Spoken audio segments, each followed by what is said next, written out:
Добрий вечір всім. Вітаю вас на черговому вебінарі, який проводить спільнота українців в Німеччині «Вітрила». Сьогоднішній вебінар присвячений бізнесу. Це унікальний вебінар, ми ще такий формат не робили, бо це вебінар-інтерв'ю.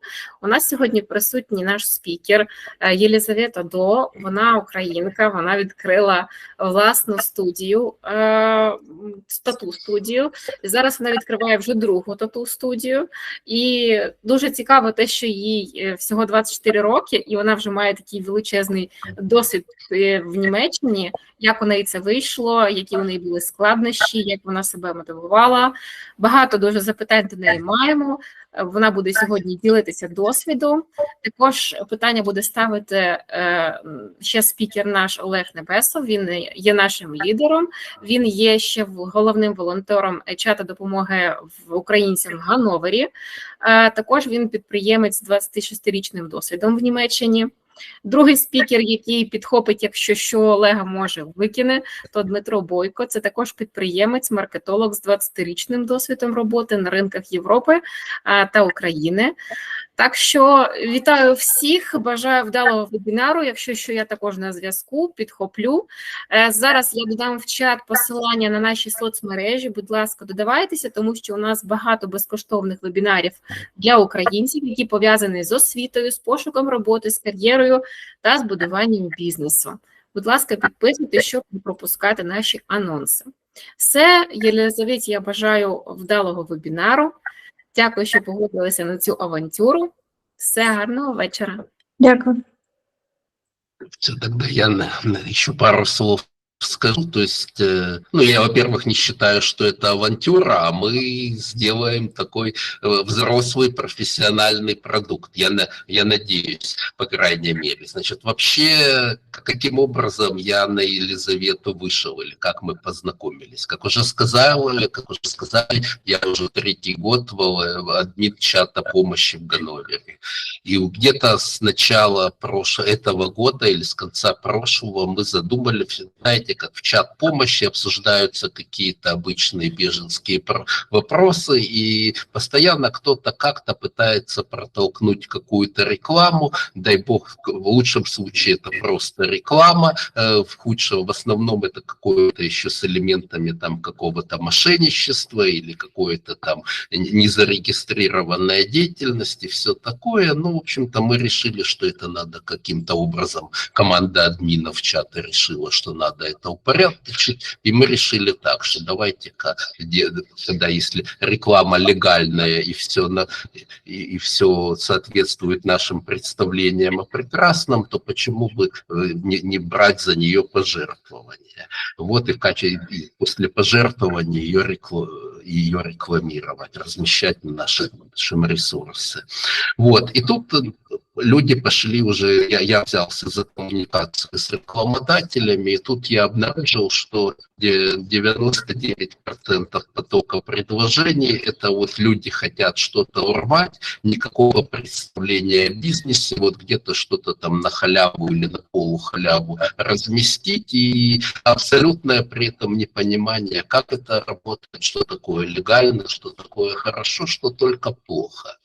И вот в какой-то момент ко мне обращается Елизавета. Я уже был к этому моменту настроен, ну, знаете, как есть такой лозунг «сразу нет». Вот я был уже ко всем так настроен. Я задал один вопрос, там скорее, чтобы отшить человека, второй. И вдруг я вижу, что человек абсолютно в теме, абсолютно адекватно на все отвечает, абсолютно все работает, не торгуется, ничего, выполнил все наши условия. И в итоге, если кто-то помнит ганноверский чат, что там была реклама тату-студии. Так вот это как раз благодаря взаимодействию с Елизаветой.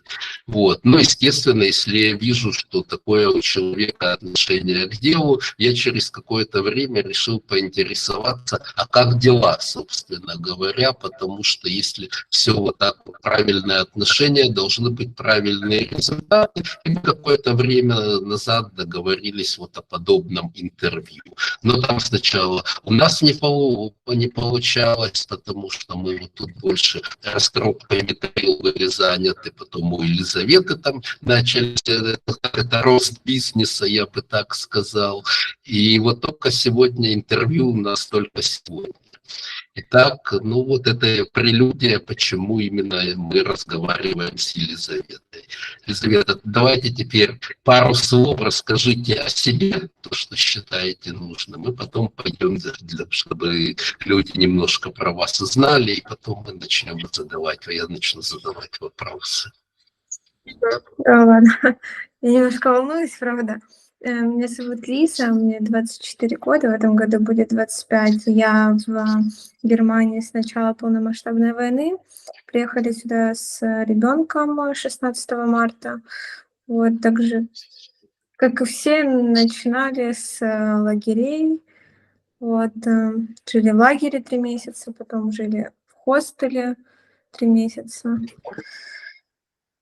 Так что еще рассказать, я не знаю. Ну, хорошо, давайте тогда немножко о себе, как вы в том плане там, где что, как учились, то есть кем работали до приезда в Германию, вот в таком плане. Ага.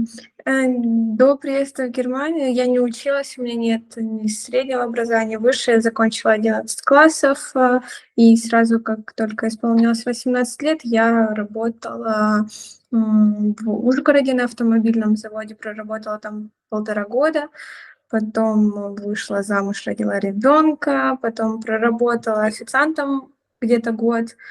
И последнее мое место работы до войны это было в компании, где я продавала иностранцам продукты, вот, различного характера, вот, американцам. Ну, потом началась война, и сюда приехала. Хорошо, тогда первый же и на самый напрашивающийся вопрос, а почему именно тату? Почему не торговля, почему, или даже если мы о бьюти говорим, там есть много разных других направлений, почему именно тату? Ну, я больше творческий человек, мне всегда хотелось, после первой татуировки, когда я сделала, мне очень захотелось этим заняться, но все никак не находилось ни возможностей, ни финансов. Как раз перед войной, когда я работала в компании, я понимала, что это недолгосрочно, потому что там нет перспективы карьерного роста. И я думала о том, чтобы там уже заняться. Но так получилось, что были финансовые трудности, мне нужно было переезжать, и не находилось времени или места, где я могла бы обучиться, или у человека, у которого я могла бы обучиться. Вот, и началась война, и как бы не сложилось. Понятно, спасибо. Я хочу обратить внимание почтеннейшей публики на два момента. Первый, смотрите, Лиза сказала, что особого образования, ну, школьное образование, дальше у нее не сложилось, ну, получать образование. Вот этим, чем хорош бизнес, я обращаю внимание, что, в принципе, в очень многие виды бизнеса для входа нет образовательного ценза. Не надо этой матерни с подтверждением дипломов и все такое. Пусть этим занимаются те, кто потом на вас будут работать. Так? И второе, обратите внимание, что при всей, ну, сказать, трагичности ситуации, в которой мы все оказались тут, или причины, по которым оказались тут, при этом все равно Германия это в каком-то виде это страна возможностей, то, о чем мечталось, и Германия может быть стартовой площадкой, чтобы это пробовать. Ведь в конце концов все получают пособие изначально от джоб-центра, и как бы вы ни старались, чем бы вы ни пытались заняться, меньше денег, чем положено получить от джоб-центра, у вас как бы не будет. Вот на эти пару моментов я хочу обратить внимание. Ну и теперь вопрос, естественно, как и когда начали учить тату, Лиза? Первое время, когда мы только приехали, мы только начали адаптироваться, я пошла на курсы, то есть почти сразу, как только мы переехали в хостел. Я договорилась с садиком, пришла к ним лично, спросила, можно ли, чтобы ребенок пошел в садик, так как мне нужно на курсы, а садик был только с 3 лет. Но мне получалось договориться и привести еще других детей из нашего хостела, чтобы они тоже могли, родители, найти работу или курсы. Вот. У меня ребенок пошел в садик, я пошла на курсы, начала учить и понимала, что у меня катастрофически мало денег, которые предоставляют джоб-центр. Я начала искать возможности заработка в чат помощи Ганновер, вот, собственно говоря. Вот. И мне мои знакомые с хостела нашли также работу на МСОСТ, и там нужно было официально, то есть трудоустраивали, неполный, можно было неполный рабочий день работать, можно было мини-джоб или когда-то там кого-то заменить. Я ходила, вот, зарабатывала деньги, откладывала. Там, когда там после курсов приходила работать, когда приходилось пропускать курсы, чтобы поработать. Вот. И начала зарабатывать свои первые деньги не от джоб-центра и откладывать на какие-то материалы. И так случилось, что я решила сделать татуировку, пошла в студию, там были знакомые тоже, точнее, не знакомые, они мне были тогда незнакомые, были ребята, которые были тоже из Украины, но они приехали на месяц раньше до войны.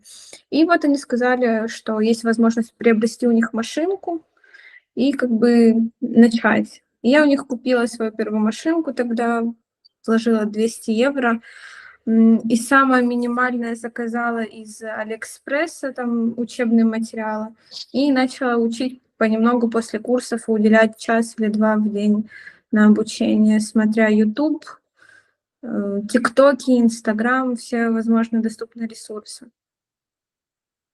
Понял, спасибо.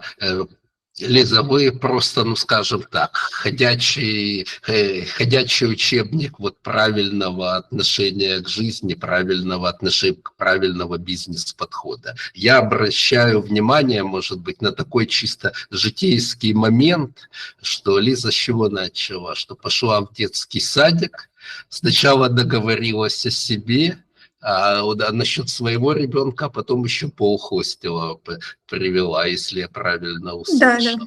Вот, в общем-то, смотрите, это основное качество бизнесмена, это переговоры, это переговорческие навыки. Вот вы знаете, что я провожу иногда вебинары по прохождению собеседований. Ну вот, в принципе, вот вы и такими моментами, когда вы рассказываете, вы продаете себя. Это первый момент. Второй момент, обратите внимание, какой правильный подход. Человек не понимает, насколько я понимаю, насколько хорош бизнес, как пойдет, как не пойдет, поэтому он пытается продвигаться с опорой на собственные средства и с минимумом усилий. Да? То есть вы фактически по минимуму вложили денег, чтобы сделать первые шаги. Я правильно это понял? Да, старалась как можно дешевле найти расходный материал для обучения на коже, на искусственной, конечно. Ага, вот, я хотел спросить, а на чьей коже вы? Сначала на искусственной, потом на своей, на себе, потом на родственниках, там, которые проживают со мной, свекровь. Понятно. То есть вы любите свою свекровь, да? Ясно. Хорошо тогда. Вот хорошо. Вы начали учиться YouTube, искусственная кожа, потом следующие шаги дальше. Вернее, давайте по времени это посмотрим. Если я правильно помню, вы начали первые шаги сделали в январе 23 года. Да, это были первые попытки. Я не прям уделяла там по 5 часов времени на обучение. То есть это было, когда я была в ресурсе, когда у меня были силы после курсов и после времяпровождения с ребенком, я садилась и начинала. Это было около 10-11 вечера в основном. Я сидела и что-то там тренировалась. Мне начала... Когда было, в каком месяце была первая татушка на себе? В первые 2 недели, Ага, понятно, хорошо, на свекрови. где-то через месяц. Ну, вы просто гений. То есть, скажем так, в феврале уже свекровь. Я вот боюсь спрашивать, что было в марте прошлого года. Вот, так как я достаточно коммуникабельно нахожусь с людьми Connect, то я познакомилась с группой молодежи, которая была только за идею того, чтобы сделать татуировки. Конечно, им было по 18 лет, это были мои знакомые. Мы все иногда могли провести время в одной компании, там посидеть, отдохнуть. И я говорю, если хотите, приходите ко мне в качестве модели, мне нужен холст, я художник, будем творить. И нашлось очень много желающих, которые просто за идею приходили и делали татуировки. Которым впоследствии я уже сейчас, когда я уже могу назвать себя мастером, то уже им переделывала начальные татуировки, также предлагала им бесплатную услугу новых татуировок, так как первые были, так сказать, первые. Хорошо, тогда у меня уже вопрос чисто юридический. Я не знаю, вы в курсе, не в курсе, я так запомню. А с какого возраста вообще к вам могут прийти, Э, ну, или официально, или вот так вот? То есть 17-летние это уже могут сами принимать решения, да?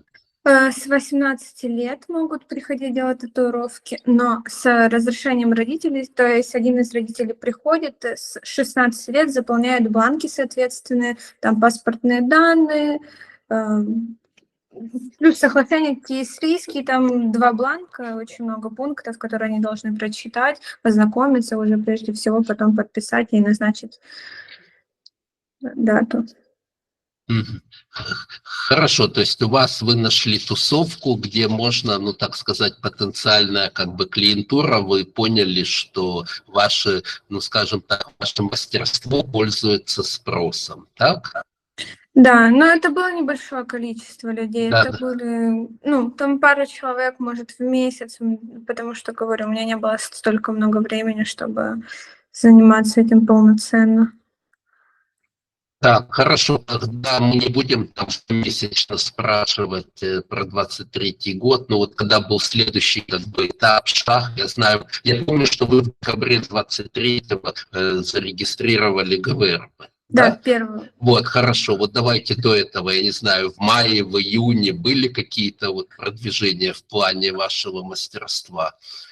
То есть, Ну, я вот с людьми, у которых я сделала татуировку, у которых я купила первую машинку, мы поддерживали контакт. Так, и мгм. виделись там раз в месяц, раз в 2 месяца, и мы начали обсуждать о возможности открытия тату-салона совместного в будущем. Я говорила, это отличная идея, так как у меня денег нет для того, чтобы открыть, да, что-нибудь. Я говорю, я буду собирать понемножку, они говорят, мы тоже будем собирать, они работали там, у них было где работать, то есть они также на курсы ходили. Вот, и до сентября месяца, до октября месяца я собирала деньги, там, возможно, там где-то откладывала с шоп-центра, возможно, там вот ходила на эту уборку, там либо посудомойщицей стояла, либо там что-то убирать, ну, какую задачу вам дадут. Вот. Я отложила энную сумму, я не помню даже, сколько это было, по-моему, то ли 1500, то ли 1100 на оборудование. Это была новая тату-машинка лучшего качества, холдер, ну, оборудование для тату, вот, в общем, так скажем. И мне ребята говорят, мы хотим уже открыть студию, мы, в принципе, уже готовы, нужно найти помещение. И мы начали искать помещение, возможно, там какие-то объявления на улице, где-то в интернете. И так получилось, что они тоже встретили ребят, которые тоже украинцы, открыли здесь студию, но они закрывались, потому что уезжают в Америку. И предложили нам работать в их студии, то есть сдать нам, пересдать аренду, и мы могли бы там работать. Вот, это как раз было где-то в начале ноября. Они собирались уезжать, продавали свои вещи там какие-то, то, что осталось от студии. И мы начали планировать, как это все сделать, перевести, что нужно сделать прямой, что у них перекупить, как назвать студию. Это все было в течение месяца, мы вот решали этот вопрос. Я еще раз подведу, то есть вы в январе начали, где-то до октября прошлого года как бы зрели, росли себя, как бы совершенствовали как мастер, а уже с ноября фактически задумались, что пора уже этим зарабатывать деньги. Да. Хорошо, у вас были какие-то вот с коллегами, с партнерами обсуждения, хорошо, где мы возьмем клиентов, вот хватает ли нашей тусовки, чтобы набрать достаточно клиентуров, то есть какие-то мысли были, где взять очередь из клиентов? Я не знаю почему, но у меня не было такого страха и мысли, а будут ли мне клиенты или нет. Я понимала, что мне нужно будет платить за аренду, и я очень боялась того, что мне, возможно, не хватит финансов, чтобы оплачивать аренду, покупать материалы, платить штор-оператору, чтобы он помог мне, да, вести дело. Ну, был такой страх, но почему-то, не знаю, я решила рискнуть и попробовать открыть что-то свое. И Не, ну уже... молодец. Молодец, то есть нет, то есть я хочу вот обратить внимание всех, что перед вами не какой-то там супергерой или супергероиня, я просто обращаю внимание, что перед вами нормальный человек, который со своими страхами, проблемами, видите, семья, то есть и все, и человек идет, продвигается вперед. Вот, хорошо, вот, допустим, давайте еще раз на 23-й год посмотрим до открытия бизнеса. Вот теперь же мы всех, как это, задним умом, ну, сильны. Вот если бы уже с учетом опыта тот, кто сейчас решил заняться тату с нуля, что бы вы посоветовали, что бы вы делали не так, по-другому? Я бы посоветовала отложить деньги на обучение, потому что когда я первый раз пришла в другую тату-студию, я писала в 10 тату-студий. Говорю, я купила себе машинку, вот мои работы на искусственной коже, я хочу у вас обучаться. Сколько вы за это возьмете, и возьмете ли вы вообще на обучение? Мне большая часть отказала, сказали, мы не берем на обучение. Некоторые говорили, что они видят таланта и не хотят меня обучать. Да. Потом я пришла в другую студию и сказала, что я хочу обучаться. Они сказали, нужна только машинка, но это стоит от 2000 евро. И я понимала, что у меня нет 2000 евро, я живу в хостеле, я получаю пособие особое от того, что я дорабатывала там, за уборки там, квартиры и так далее, мне этого бы не хватило, чтобы насобирать. Я даже не знаю, может быть, 2 года потребовалось бы. Я бы сделала так, если бы у меня не было ребенка, я бы пошла на обычную работу, чтобы работать и откладывать на то, что я хочу, да, там, открытие бизнеса. Так как у меня был ребенок, и садик был всего до 2 часов, то у меня не было возможности идти на обычную работу. Я зависела от джоб-центра. Свекровь не помогала. Нет, она помогала, но она тоже ходила на курсы. Ага.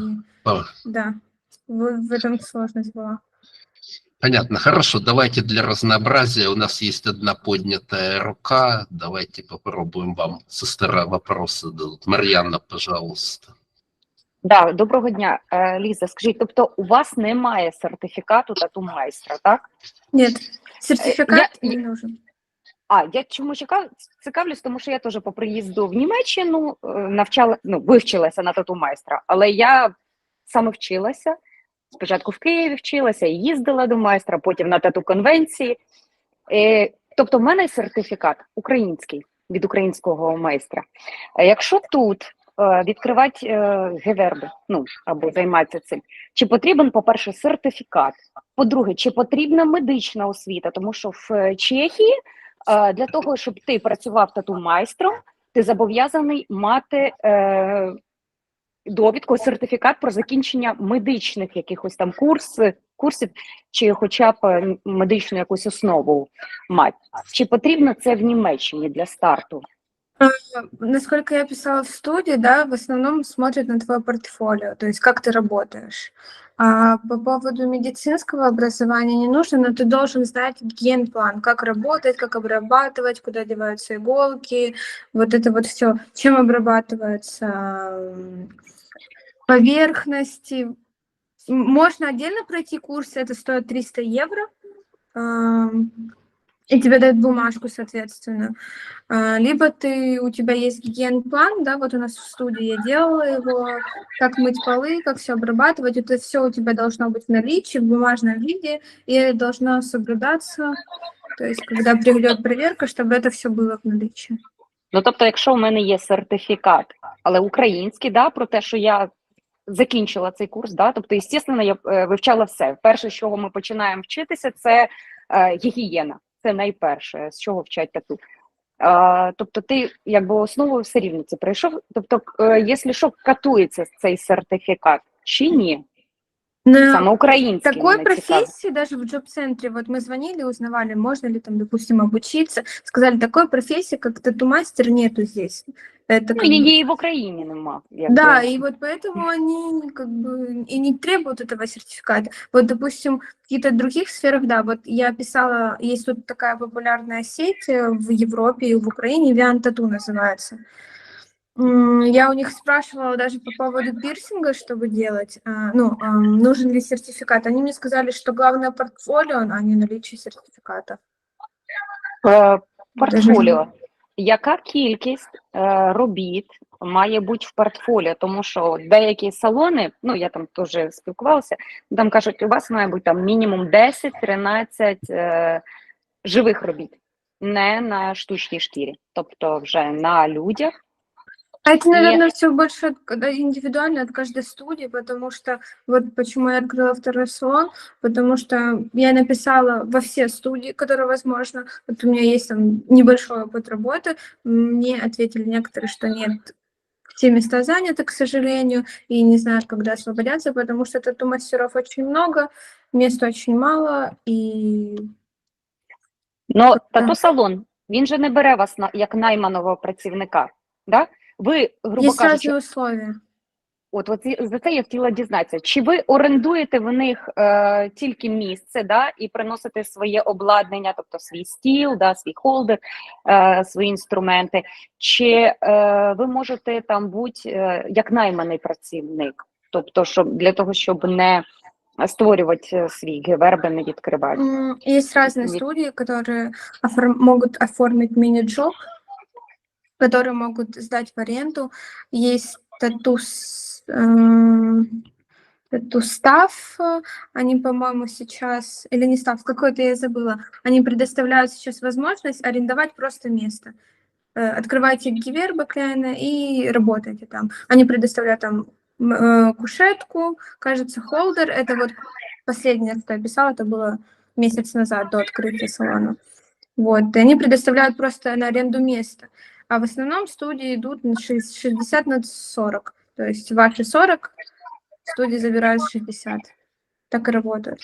Це коли ти як найманий працівник, да, так? Як найманий. А коли ти як геверби і ти орендуєш місце, то ти сплачуєш тільки оренду? Тільки так? оренду, да. Дякую.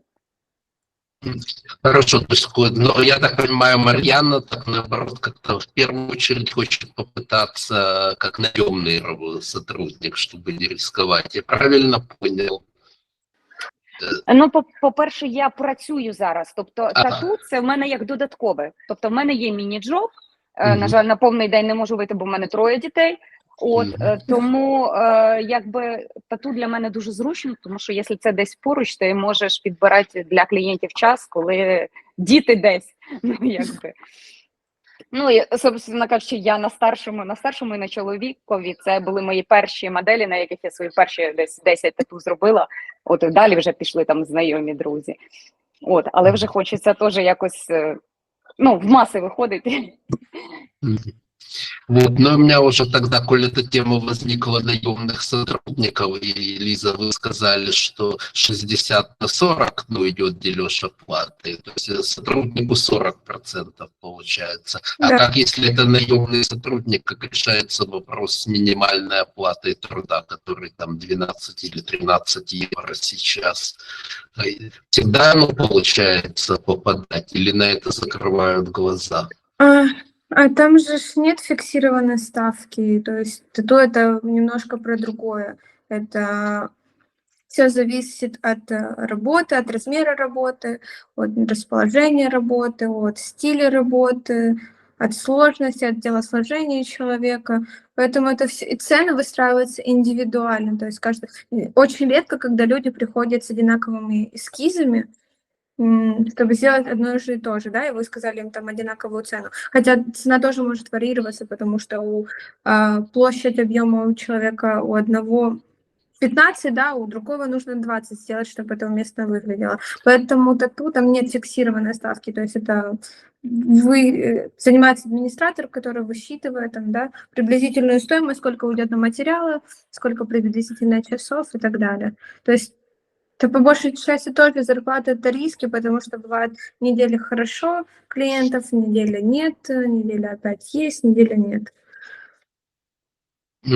Понял, спасибо, хорошо, идем дальше. Так вот вы решили открыть салон, так, ну, вернее, с партнерами открыть салон. Так, насколько, скажем так, понадобилась ли вам чья-то помощь, или вы там справились сами, ГВРБ открыть, там, еще где-то, вот, привлекали ли вы кого-то к помощи? Да, насколько я слышала до этого, я начала читать в интернете, смотреть тиктоки, как открыть самозанятость, и это оказалось достаточно сложно самостоятельно, можно указать неправильные данные, поэтому я решила найти русскоговорящего оператора, бухгалтера. Вот. Эти же мои ребята, с которыми мы работали, нашли женщину, которая этим занимается уже здесь около 15 лет, но она тоже из Украины. Вот. И так получилось, что я к ней записалась, у нее не получилось, и она дала номер другого штормиратора, тоже русскоговорящего. И мы начали сотрудничать. То есть она помогла с открытием, она рассказала мне, как правильно заполнять квитанции, что мне нужно собирать, какие чеки, что мне можно делать, что нельзя. То есть полностью меня консультировала в моих вопросах. Потому что я думаю, ну, я как человек, который плохо говорит на немецком, у меня только есть курс B1, и в основном я с клиентами, с людьми коммуницировала на английском. Вот, и это вот бухгалтер мне помогал, да. Я считаю, что очень полезно найти человека, Так, который разбирается. секундочку, эта женщина, она бухгалтер или что, оператор? Что оператор? Нет, бухгалтер. О, вот это вот я и хотел, потому что это абсолютно, я именно на этом и хотел заострить внимание, что это классическая ошибка всех наших начинающих бизнесменов. Ищем, что оператора. Еще не успели открыться, уже ищем, что оператора. Лучше искать именно бухгалтера. Ну, можно, вот как Лиза нашла там с 15-летним опытом, там, украинку. Все на самом деле концепт ветрил, что даже уже приехавшие после начала войны бухгалтеры уже им по зубам сопровождать вот таких вот бизнесменов, как Лиза.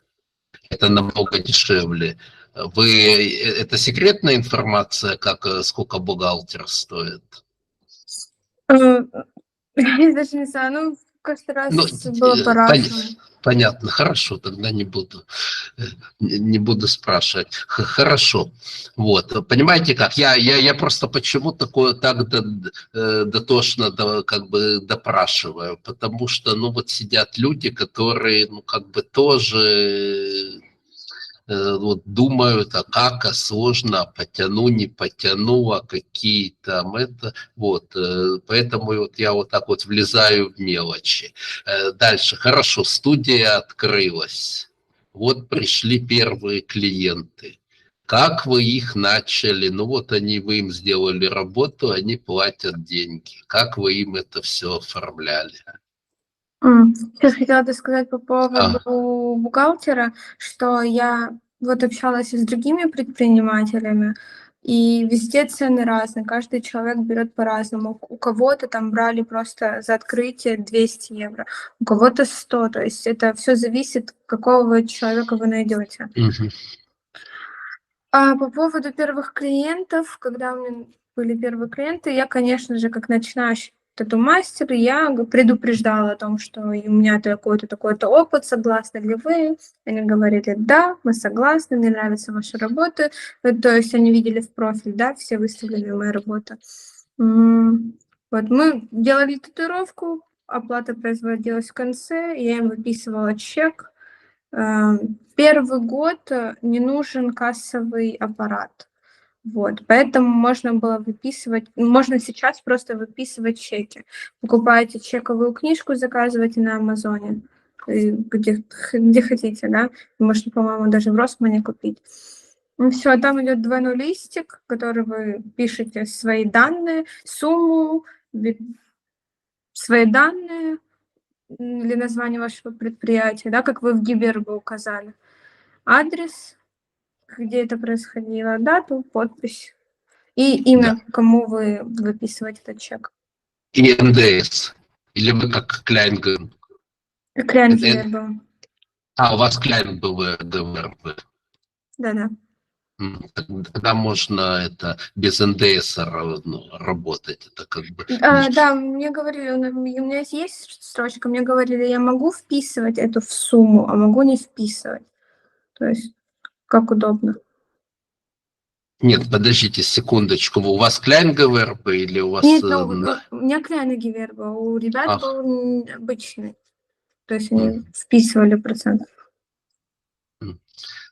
Понятно. Хорошо тогда. К вам пошли клиенты. Каким образом они вас находили? Сарафанное радио. Рекламу делали, покупали. Мы что только не выдумывали. Снимали всякие рилсы, чтобы какие-то веселительные, чтобы было смешно, и люди заходили. В основном большая часть прихода это было сарафанное радио, то есть ты кому-то одному сделал, ему понравилось, он сказал другу. И всякие акции выдумывали. Но у нас каждый занимался продвижением именно своего гиверба, да, себя как мастера, но иногда мы делали общую рекламу для студии. Вот, там договаривались там с ночным клубом Infinity, ну, популярным здесь в русскоговорящий клуб, чтобы сделали тату на сцене, да. Все это официально тоже нам давали квитанцию для Гивербы, что мы у них купили рекламу. Все это спланировали за 2 недели или 3. Сняли сначала рекламный ролик, потом само мероприятие было. Хорошо, у вас есть ощущение, вот такое какое-то, какие рекламные пути давали, какие потоки клиентов, что лучше всего работало, сарафан или там рилс в Инстаграме, или там где-то рекламу публиковать, какое-то вот ощущение есть, что хорошо работает, что плохо? Везде понемногу, нужно везде вкладывать себя. Везде по чуть-чуть. Конечно же, больше всего у меня приход от того, что другие люди рекомендуют другим людям. Также люди просто делают... Я часто спрашиваю каждого клиента нового, а где вы меня нашли? Они говорят, да я просто написал тату Ганновер и нашел вас. Я зашла в ваш профиль, очень интересный. Главное, там красиво подать картиночку работы. Вот. И так говорит, мне нравится ваша работа, поэтому я решила к вам прийти. Понятно, значит, все обращают внимание всех, что реклама – это такая штука, ей надо, то есть вот любая идея, которая есть, надо пробовать, надо как бы осуществлять, начинать надо за самых высоких, ну, самых таких бюджетных вариантов, ну, в принципе, экспериментировать, смотреть в разные стороны. Ну и все слышали про сарафан, то есть это означает, что особенно первых клиентов надо, это ваш этот основной, так сказать, ручеек дальнейшей клиентуры, то есть там выкладываться по максимуму. Так. Ясно. Какое соотношение было между русскоязычными или украиноязычными и остальными? И, ну, большая часть была немцев в начале, вот когда я начала на студии работать. Сейчас больше украинцев, так как я больше купила рекламу сейчас в каких-то там молодежных группах Ганновера, там Ганновер купи-продай, тоже популярная. В Фейсбуке выкладывала в русскоговорящих. Сейчас на данный момент больше русскоговорящих, но и немцы также приходят. Хорошо, а немцы по этому по сарафану к вам приходят или в Да, немецкой? Да, тоже так же. Или какие-то есть политики, когда на немецкую клиентуру, то есть в каком-то в немецком там Инстаграме, Фейсбуке, на немецком все как-то что-то делаете, нет? Я часто делаю так, я захожу в поисковой профиль, нажимаю Ганновер, местоположение, да, там, или... И просто лайкаю посты людей, или пишу им комментарии. Вы отлично выглядите, но еще вы бы лучше выглядели, если бы сделали татуировку. Вот как-то так. Ну, выдумываю всякие, там всякие акции придумаю. Приведи 3 друзей, получишь татуировку бесплатно, какие-то там подарочки. Сейчас я придумала визитки, там, где собирайте 6 кружочков на 6-ю татуировку в подарок. Вот, ну, всякие разные акции выдумывать, потому что конкуренция большая. Есть мастера с опытом по 10 лет, по 5, по 7. У меня там 1,5 года, да, опыта. И очень тяжело конкурировать, поэтому приходится выдумывать разное. Сейчас я выдумала там какие-то подарки, браслетики заказать, минимальный вклад, да, и то есть делать людям подарки после окончания сеанса. Да, вот все, кто о бьюти думает, это учитесь мудрости. Вот, что бизнес – это наука творчества, творческое, чем более вы изобретательны будете, тем лучше, тем больше шансов у вас пробиться. То, что рассказывает Лиза, это еще и называется партизанский маркетинг немножко. Вот, то, что лайкать чужие посты и к ним это писать комментарии. Но это так называется, это так тоже работает. Хорошо, давайте, у меня соведущая практически появилась. Мар'яна, пожалуйста, вы спросите хотели. Да, я більше по бюрократичним питанням зараз. Хочу повернутися до Гіверби. Скажіть, коли ви оформлюєте Гіверби, які податкові зобов'язання у вас з'являються? Які ви сплачуєте податки? Яким чином, бо я розумію, що, навірно, коли це кляйне Гіверби, воно якесь відсоткове, це якийсь відсоток від вашого заробітку, так? Якщо у вас, наприклад, немає клієнтів, чи сплачуєте ви тоді податок, чи ви від нього звільняєтесь? Також питання по страховці. Ви були на джоб-центрі, тобто у вас була страховка від джоб-центра. Ну, в мене якби сімейна страховка. Але коли ти оформлюєш кляйне Гіверби, страховка так само ти маєш вже самостійно сплачувати. Я розумію, коли в тебе вже є стабільний доход, ну, це все можливо, сплатити страховку, сплатити податки. На етапі старту, от коли ти тільки почав, і тебе це все знімають, яким чином ви витягували, ну, якби це, чи вони дають вам якусь там відстань для старту, да, щоб ви якби розігнали свій проект? Да, как у нас вначале было. Первое, что я сделала, это я пошла в джоб-центр еще за 2 месяца до того, как мы хотели открываться. Мы только обговаривали это. Я пришла за 2 месяца в джоб-центр и говорю, у меня в планах я хочу пойти сделать аусбилдинг, но и параллельно у меня есть планы, я, может быть, хочу работать в тату-сфере. Я хочу открыть там гивербы, кляйны гивербы, я тогда еще не разбиралась. Он так говорит, идея хорошая, но моя рекомендация пойти в найм. Я говорю, хорошо, но у меня нет опыта работы, меня никто не возьмет. Он говорит, ну подумай и сообщи мне заранее о том варианте, который хочешь, чтобы у тебя был. Я сказала, хорошо, вот мы собираемся открываться, я пришла за 3 недели до открытия, когда мы вот только в планах, да, открываться приблизительно до 1 декабря. Я пришла за 3 недели в джоб-центр, взяла термин и говорю, так и так, я хочу открывать гивербы. Он говорит, да, хорошо, без проблем, отправишь мне документы. Но ты будешь идти на курсы на B2? Я сказала, да, хорошо, я буду ходить и также заниматься. Реально гивербы – это вы не имеете права работать полный рабочий день, то есть там определенное количество часов в неделю. Это не про каждый день по 5 часов в день. То есть там определенное время. Вот, по поводу оплаты джоб-центра, прекращать ли платить или нет. Мене не цікаво, чи перестає сплачувати саме вам страховка, чи если вы ви на оформлюєте... джоб-центре и открыли только вначале, вам дают, конечно, пробное время, чтобы вы там, потому что вы заполняете документы, приблизительно сколько доходов и расходов у вас будет.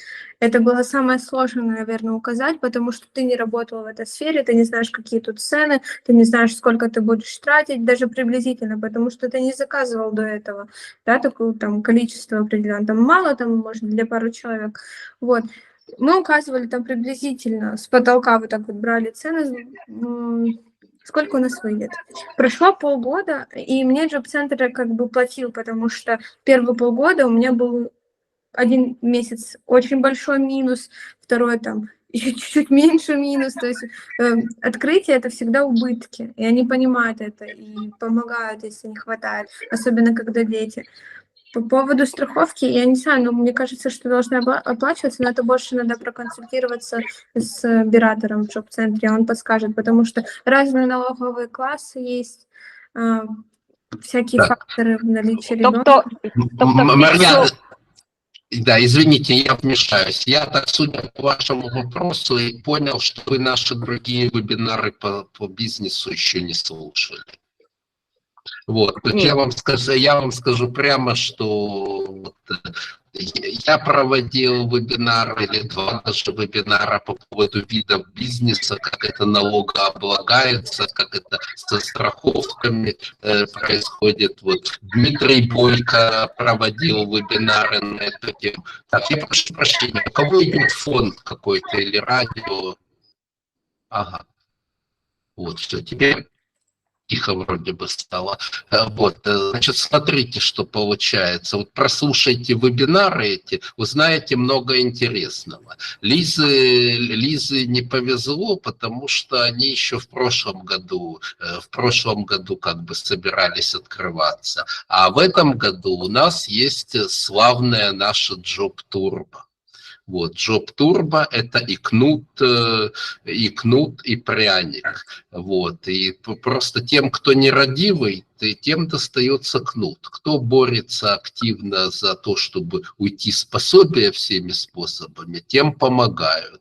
То есть сейчас, опять-таки, прослушайте наши остальные варианты. Если вы вовремя начнете суетиться, сообщите джоб-центру, что я хочу открыть бизнес, то мало того, что они должны вам, посодействовать, еще можно побороться за коучинг, даже за гранты. То есть где там 3000 гранта могут дать, где 5000, и плюс к этому еще можно получить беспроцентные кредиты. Вот у нас Дмитрий, специалист по этим вопросам, я советую посмотреть вебинары всем, и если останутся вопросы, то идти именно этим путем. Но это тот случай, когда вот это время и деньги играют против вас, вернее, как друг против друга, а не против вас. В том смысле, что если хочется получить денег от государства, то это требует времени, либо наоборот, по-быстрому открыть ГВРБ, думая, хорошо, я сам все заработаю. Но когда вы открываетесь, вы вот заполняетесь, вот это даете финансовый прогноз, то Лиза рассказала на полгода, это так называемая аналоги ЕКС, и вот это ЕКС вы отправляете, и вам, соответственно, платят деньги. С учетом, то считая, учитывают, какие у вас там планируются доходы, и, соответственно, платят деньги. Через 6 месяцев вы подаете реальные доходы, и Джоб-центр говорит, доплати нам, или же наоборот, мы тебе доплатим еще денег. И если вы за 6 месяцев не раскрутились и все равно не можете сами себя обеспечить, вы даете прогноз на следующие 6 месяцев. То есть, если в этом нет ничего страшного, что вы за 6 месяцев не ушли с пособия, важно, чтобы вы показывали цифры роста, что с каждым месяцем вы зарабатываете все больше и больше и движетесь в направлении, как уйти с пособия. Вот. Ну, а что касается налогов, вот слушайте наш вебинар, то есть это... Там про налоги все будет. Давайте, у нас есть еще одна поднятая рука. Давайте, когда Ангелина у нас есть. Только если что, микрофон включите, Ангелина.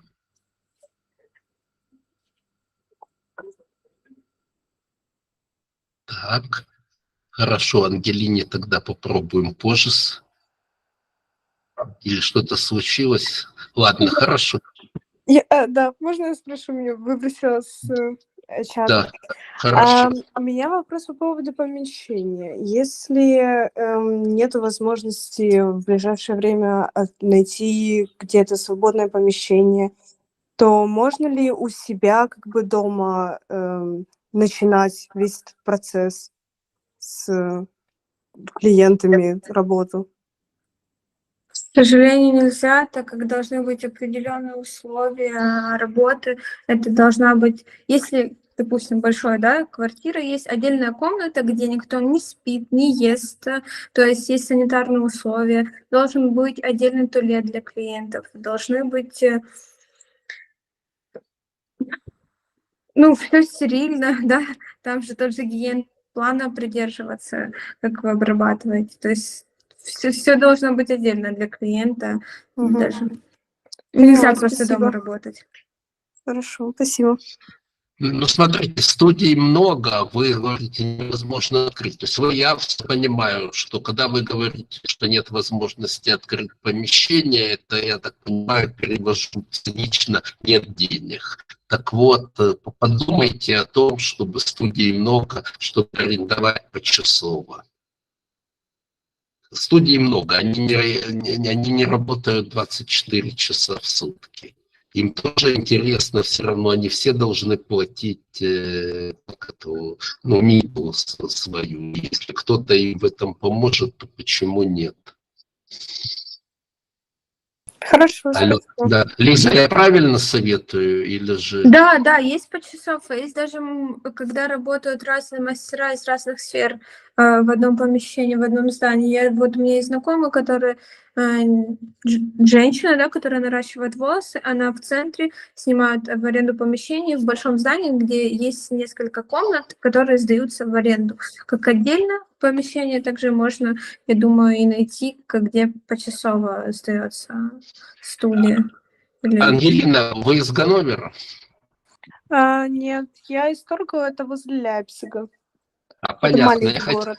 Понятно. Я хотел спросить у Лизы, сдает ли она почасово. Сдаю почасово. Да, уже я Тогда перееду в Ганновер. Понятно, но вам инструкция. Ладно, хорошо, давайте двигаться дальше. Вот, вы открыли бизнес вместе как бы с партнерами. Вот. Теперь вопрос такой, как вы пришли к идее, почему совсем самостоятельно действовать? Это вообще получилось спонтанно, я не планировала это. Мы работали, все было хорошо, развивался каждый сам, вроде бы клиенты были, уже, ну, то есть каждый месяц идет лучше, лучше, лучше. И в один момент ребята мне говорят, что так и так у нас есть планы уехать, но они не сказали, когда. И они мне говорят где-то за месяц до того, как я хочу открыть студию, что, ну, мы уезжаем в Америку, мы подались на визы, поэтому мы студию будем закрывать. Я говорю, круто, здорово. А у нас так получилось, что у нас еще студия попала в... У нас, получается, есть подвальное помещение, и шел сильный дождь, из-за чего у нас одно помещение в аварийном состоянии.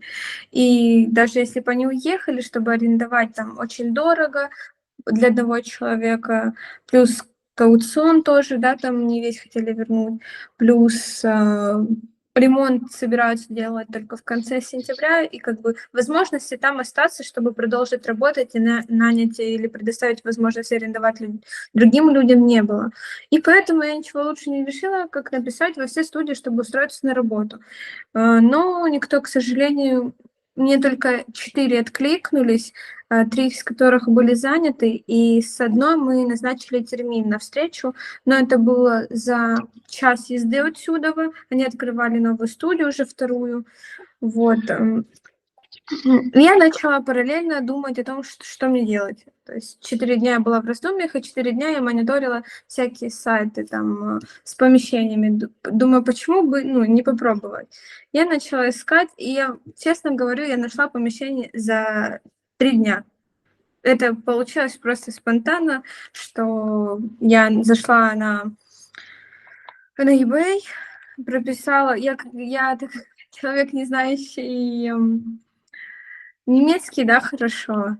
Я там через переводчик переводила, там, как будет правильно, чтобы снять помещение, там, бюро. Я смотрела, там бюро какие-то, ну, которые непригодны. Я писала им, можно ли там работать, и мне написали, что это непригодно для студии, к сожалению. Я не знала, это называется Gewerbeраum, по-моему, да, чтобы найти, да, вот. И когда я прописала это слово, то появился в поиске мне предложение, я написала хозяйке, мне в целом по фотографиям понравилось, она мне назначила термин, мы приехали, это было через день, я приехала, посмотрела помещение, сказала, что все мне подходит, мне нравится, я забираю. И она говорит, так быстро? Я говорю, да, она мне сделала контракт, отправила по почте, через 3 дня я его получила, ознакомилась с условиями, дала своему бухгалтеру, чтобы она ознакомилась, все вроде бы хорошо. Подписала, отправила я назад, получила ключи. Отлично. Какие-то, скажем так, хозяйка себя как-то каким-то образом подстраховывала? Вот давайте посмотрим. Кауцион. Кауцион 3 месячные платы. И на этом все, да? То есть, скажем так, у вас, я же так понимаю, давайте вот просто людям объясним, вот я так понимаю, вы уже не в хостеле живете. Не-не, я как только мы переехали в хостел, я написала заявление в Вонунгс, я не помню даже. Ну, понятно, не важно, но у вас квартира, да? Да, и они мне нашли. Вот тогда вопрос. Есть ли какая-то разница между арендой жилья и арендой помещения для ГВР? А я не знаю, мне, кстати, здесь у меня нет кауциона в квартире, мне предоставили без кауциона. Потому что у вас ВБС, да. А вот другие ребята платили кауцион, тоже 3-месячная оплата, кальтмита вроде бы, да, должна быть. Вот так же и помещение, то же самое, что ты квартиру сдаешь. Главное, что тоже могут потребовать твою шуфа, это кредитная как бы история, вот. Но у меня не потребовали, так получилось, что я понравилась хозяйке помещения, вот, и мы с ней нашли коннект, все хорошо. Торговаться пытались? Торговаться? По поводу цены. Да нет, мне как бы хотелось бы, да, там, поначалу я сказала, можно ли, чтобы я кауцион заплатила по частям, потому что кауцион вышел дорого, Ну, много для меня, я столько не зарабатываю, чтобы сложить, вот. Она говорит, ну, конечно бы, я могла бы, но, к сожалению, нет, это моя страховка, поэтому лучше заплатите. И я там заняла денег, ну, чтобы доплатить то, что мне хватало, вот. Понятно, хорошо, спасибо. Я тогда это самое хочу обратить внимание на пару моментов. Один момент у нас вроде бы как бизнес-вебинар, то есть пришли люди, которые интересуются бизнесом, хотя вот этот момент полезно было бы послушать всем. Вот смотрите, Лиза пыталась найти наемную работу, после и обзвонила везде все свои другие студии, ее нигде не взяли на работу, и даже не ответили. Так вот, бизнес, запомните, это, скажем так, это, наверное, не совсем даже бизнес, или это не совсем правильный бизнес, но бизнес – это дополнительная возможность просто создать самому себе рабочее место. Вы это имеете в виду, потому что далеко не все рады, особенно в конкурентных профессиях, чтобы взять на работу, а вот именно когда вы работаете на себя, вы сами себе начальник, вы никого не спрашиваете, можно у вас работать или нет. Это одно из преимуществ. Второе, вот следите за, вот эта вот классическая ошибка, иногда я понимаю, может быть, Лизе это было и полезно, но она пошла в бой с партнерами. В начале первая студия была вместе, на партнерских условиях какие-то. Так вот, запомните, это классический риск, что когда вы идете, организуете бизнес с кем-то, у этого кого-то могут быть свои планы, свои взгляды, и в какой-то момент вас обрадует, что вы уезжаете, что они уезжают в Америке, а вам там надо как хочешь, так выкручиваться. Я вас не отговариваю от партнерства, но всегда этот риск имейте в виду. Вот, у людей как бы так. Хорошо, такой вопрос больше философский. Вот сейчас в работе что самое сложное?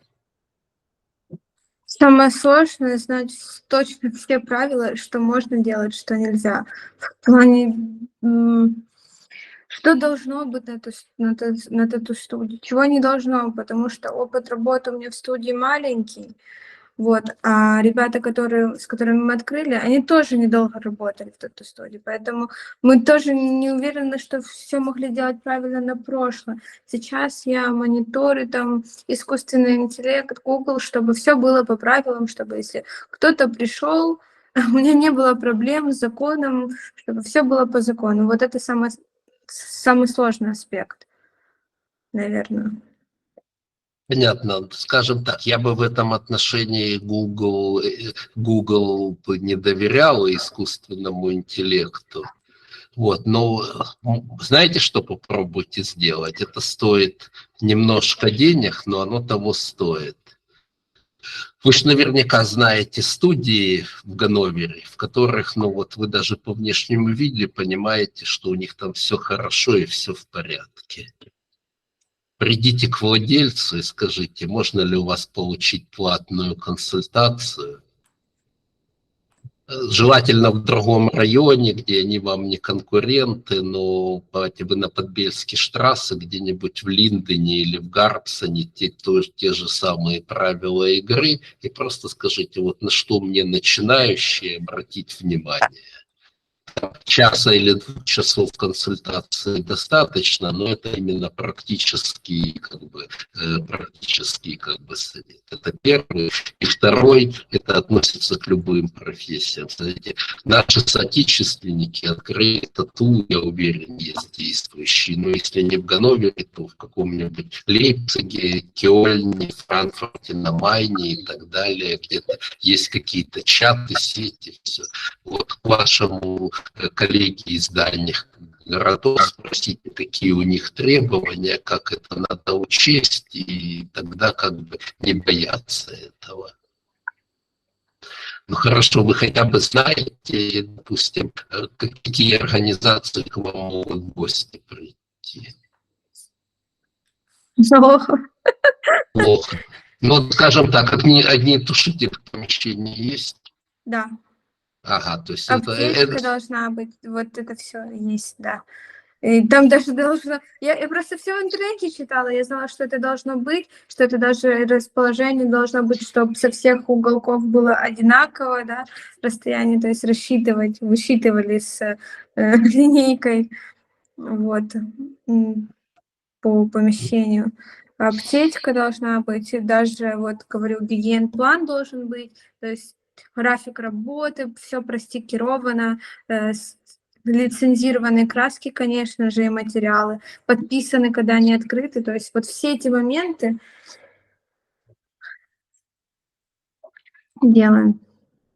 Понятно, хорошо, спасибо. На самом деле есть еще один источник, и он практически официальный. Вы же состоите в ИХК, Индустрии Ханделскамер. Что? Есть такая штука, ну, как это, ремесленная палата, по-немецки Индустрии Ханделькамер. Вы в ней состоите, как Зельбштендих? Я не знаю, что это. Может А. быть, бумаги есть какие-то? Ага, понятно. Но на самом деле есть такая контора, называется ИХК, это для всех. И можно просто... Хорошо, вы знаете, кто с вас берет поборы деньги-то вот, за членство в каких-то организациях? Это вы знаете или нет? Кому вы деньги платите? Не хочется, а заставляют. Допустим, банку заведения счета вы платите деньги банковского? Так, Лиза, вы меня слышите? Или... Да. Да. Нет, я просто... Или мастер бухгалтер делается. Вообще, ну, условно говоря. Давайте так, давайте опять-таки, коль у вас есть отдельный банковский счет для ведения бизнеса? Еще нет. У меня нету. Это... Я писала, это в чем сложность. Я писала, вот у меня есть банк Шпаркас, и я писала в плане того, чтобы мне открыли счет, но мне нужна кредитная карта, чтобы совершать покупки онлайн, потому что с моей карты Шпаркаса я не могу этого делать. То есть могу, но не на всех сайтах. Вот, и я писала, и они мне сказали, это как у меня клиент Гиверба, я не могу открыть счет. То есть у меня еще есть полгода для того, чтобы открыть счет и... Хорошо, вот вы видите, вы сказали, что у вас нет вопросов, а вопросы, оказывается, есть, и все. Значит, смотрите два трюка. Вам, во-первых, советую тоже посмотреть наш вебинар по открытию бизнеса. Знаете, чем плохо клиент ГВРБ, но смотрите, какой у вас есть трюк. Первый трюк, просто не надо в Шпаркассу, надо идти в любого, у бизнесмена всегда должен быть отдельный счет для бизнеса. Не путать, не мешать личные деньги с бизнес-счетом, потому что если вам кто-то из...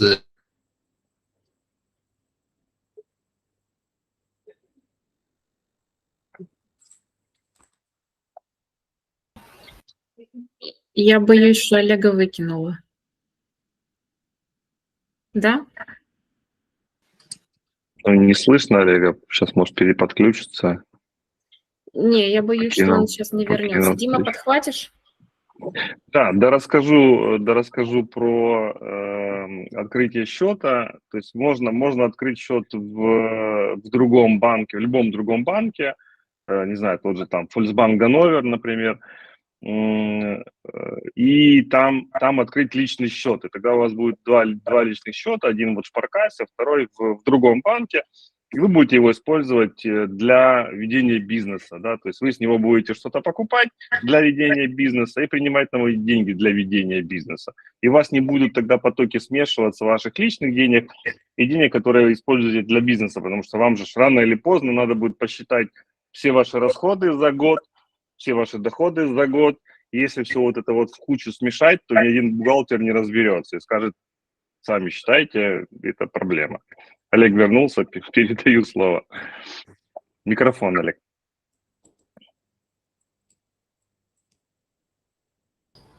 Я прошу прощения, меня выкинуло. Теперь по поводу кредитной карточки. Есть такие замечательные сервисы, онлайн-сервисы, как Wise и Revolut. Они вам позволяют открыть кредитную, они вам присылают карты, плюс можно иметь виртуальные карты для покупок в интернете. Ну, еще физическая карта там несколько евро стоит, а виртуальные карты у них бесплатные. Эти сервисы бесплатные, и можно использовать для покупки в интернете. Я напишу потом тут в чате, как эти сервисы называются. Вот, так что имейте в виду. Единственное, что это не настоящие кредитные карты, а дебетовые. Разница в том, что кредитной карты можно в минус влазить, а потом компенсировать, а дебет у тебя должны быть эти деньги на счету. Но с точки зрения магазина, в котором вы что-то покупаете, это не имеет значения, потому что они не понимают, им главное, что одобрена покупка или нет, ну, в смысле перевод денег или нет. Так что я это напишу. Вот. Но в любом случае, поэтому мы с чего начали, что в любом случае вы должны примерно понимать, как бизнесмен, вы должны все равно понимать, какие у вас статьи расходов, то есть вы должны знать, сколько стоит месячная аренда, сколько вы платите банку, сколько вы там платите за воду, электричество. То есть вы тогда только можете, ориентироваться. Ну и в том числе вот это я начал про эту ИХК, то есть там годовой побор, то есть опять-таки, то есть это все надо иметь. Кстати, вопрос, какие-то специальные страховки вы заключали для бизнеса? Пока что нет. Я планирую застраховать, да, там можно застраховать вещи, я знаю, только надо сейчас с этим разобраться. Потому что мы только на начальном этапе, точнее, вот. Только все пока обустроили, там пару клиентов было, только разбираемся со всем этим. Потому что я только заключила недавно контракт на свет, вот, а все остальное у меня уже входит в арендную стоимость. Вот. Так. Меня еще слышно или я... Слышно. Ага, да, прошу, что начинает сбоить интернет. Хорошо тогда. Ну вот на самом деле мне очень симпатичен подход этот, потому что, вот скажем так, это настолько нетипично. Обычно у нас все страдают перфекционизмом. Считают, что я еще не готов, мне надо еще то выяснить. А на самом деле вы стартанули, и смотрите, что получается. Если вы уже работаете, если у вас не будет потока клиентов, вы закроетесь без особых понятно, потеряли немного денег, но будете в конце концов думать, что я делала не так, а потом, если вдруг все пойдет здорово, вы начнете расширяться как-то, то есть, может, учеников к себе брать, больше помещения, лучше локация, то есть это абсолютно здоровый и это здравомыслящий подход. Так, потому что именно мы, скажем так, бизнес – это такая штука, она состоит из гипотез. Наша гипотеза состоит в том, что так как я себе представляю бизнес, он работает. И вы эту гипотезу проверяете на практике. Так, если гипотеза подтверждается, вы ее немного дальше расширяете. Вот я прошу всех обратить внимание на этот подход. С одной стороны, немножко какая-то доля авантюры в этом есть, но это лучше, чем наоборот, чем совсем-совсем осторожно действовать. Потому что бизнес и полная осторожность это в одном предложении не должны звучать. Так, давайте тогда, в принципе, у меня, скажем так, хочется всяческих успехов пожелать. Вот, мы еще сейчас перейдем к вопросам о остальных, так, от остальных участников. Но сначала давайте расскажем о сюрпризе. Надеюсь, у нас есть ганноверские. То есть сюрприз в том, что вы придумали акцию, да, Лиза? Да. Для участников вебинара расскажите, пожалуйста, об этой акции. Да, всех участников ждет 30% скидка на тату-сеанс. Можете после курса, там будет ссылка, да? Да, значит, идея такая, смотрите, что мы после всех наших вебинаров рассылаем мейл со ссылкой на YouTube видео, на запись этого вебинара, и в том числе мы дадим Лизины контакты, то есть там ее Инстаграм, Телеграм, e-mail, все. Вы ей напишите, сказать, я хочу воспользоваться акцией, скажите пароль, ну, допустим, пароль у нас будет Викрила, да, чтобы понятно, что вы с вебинара пришли, все. И тогда будете еще раз, ну, и тогда будете, ну, уже напрямую с Лизой договариваться о терминах. Еще раз давайте, сколько дней действует акция или до какого числа? Я думаю, до конца недели. Хорошо, до конца недели давайте, это какое у нас получается? Если 16, то по 16 июня включительно. Да? Да. Понятно. И еще раз, сколько процентов? 30. 30. Так, все услышали, да? Хорошо тогда, спасибо.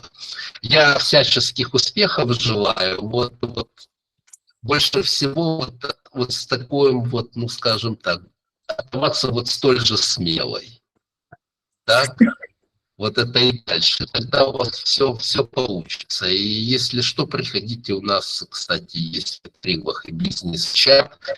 Приходите к нам, не стесняйтесь задавать вопросы. Хорошо. Потому что там, ну, как бы тусовка. Хорошо, тогда начинаем задавать вопросы. У нас опять, наш постоянный участник Мар'яна. Да, в мене питання до Лізи з приводу ціноутворення. Як ви ставили ціни на тату? Ви вивчали спочатку по іншим салонам? Я розумію, що у вас були партнери, які вам допомагали, це вже великий плюс, тому що, ну, наприклад, я в маленькому селі, в нас тут поблизу навіть нема тату-салонів. Як ви вивчали ринок і як ви прайс свій підготовлювали? Сначала минимальная какую-то символическую сумму, да, за материалы. Потом я начала считать, сколько это все стоит, сколько мне обходится, да, чтобы сделать одну татуировку, подготовить стол. Это если заказывать все и здесь, в Германии, да, с немецких сайтов, то как нужно, то минимальная стоимость идет от 80 евро, да, там, если ты еще в салоне работаешь, да, там, аренду платишь какую-то, чтобы там какую-то маленькую точку сделать или маленькую буковку. В основном, да, я тоже спрашивала в других студиях, сколько стоит, но все может быть индивидуально, так как решает опыт мастера, материалы, с которыми он работает, какая у него арендная плата за помещение, сколько он платит, да, там, расходных материалов. Это все вот индивидуально, мне кажется. Просто есть мастера, которые берут за татуировку, есть, которые берут за сеанс, да, там один сеанс, там 5 часов, не меньше, то есть там платят, да, 500 евро или 1500. Вообще прайс совершенно разный. Ну, я розумію, що досвідчені майстри, в них там своє ціноутворення. Як ви, як новачок, ви берете там погодинну оплату чи за роботу, тому що теж різні майстри по-різному. Як ви створювали? Ну, приблизительно сколько по времени мне понадобится, так как скидывала цену, я в салоне вначале не брала большие суммы, потому что, ну, я новичок, у меня нет такого опыта, я переживала, что я возьму много денег, как мастера, которые по 5 лет работают, я возьму такую же цену, но сделаю, ну, 5 раз хуже. Поэтому вначале, когда я только начала, первые 3 месяца я старалась не повышать планку больше, чем другие мастера. Вот, и ну, от места, где нужно было сделать, там, вот есть, допустим, норма, да, там 100, я там брала 70, 80, со мной постоянно вот любят люди торговаться, да, ты говоришь им больше специально, чтобы потом договориться о меньшей сумме, как-то, ну, Говорю, это все индивидуально, больше по ощущениям, наверное. Можно я Дякую. еще добавлю? Вот смотрите, Марина, то есть у вас есть две границы. Первая нижняя, то есть вы понимаете, сколько стоят материалы, помещения, то есть та сумма, меньше которой вы как бы не можете себе позволить, потому что убыток. С другой стороны, вы должны понимать, а что предлагает рынок. Ну, допустим, у вас маленькая деревня. По-моему, у вас какой город рядом есть большой? Карлсруэ и Хайдельберг. Ага, понятно. Вот смотрите, у вас два, вот там есть салоны. Ну, возьмите какие-нибудь картинки, пройдитесь по салонам, скажите, я хочу себе сделать. Вот сколько стоит? Вы поймете, какая рыночная цена. После этого думаете, а сколько я могу сбросить от этого, чтобы и привлекательно было, и чтобы себе не в убыток. Дякую. Еще можете мне написать потом, да, в Инстаграме есть комьюнити большое мастеров с разных стран, вообще разных происхождений, где люди задают друг другу вопросы по поводу всего. Как работать, что можно делать, что нельзя, вот, и интересуются друг друга, делятся опытом. Так, хорошо. Так, еще вопросы есть? Так, хорошо. У нас сегодня коротенький вебинар получился. Видите, тем не менее, час 15, да нет, час 20 мы продержались. Хорошо. Тогда, я считаю, вебинар был очень полезным, потому что очень много, скажем так, практических, я даже не могу сказать, что это советы, а это вот примеры, очень много маленьких моментов, микромоментов для подражания. То есть скажем так, я очень доволен этим вебинаром, и я надеюсь, что наши уважаемые слушатели воспользуются этими подсказками. Так, хорошо. Так, Ангелина, это у нас просто присоединилась к речи. Хорошо тогда. Заключительное слово. Еще на всякий случай напоминаю, что у нас в среду вебинар, и у нас еще в среду будет вебинар по бизнесу. Вот, там мы будем рассматривать ошибки.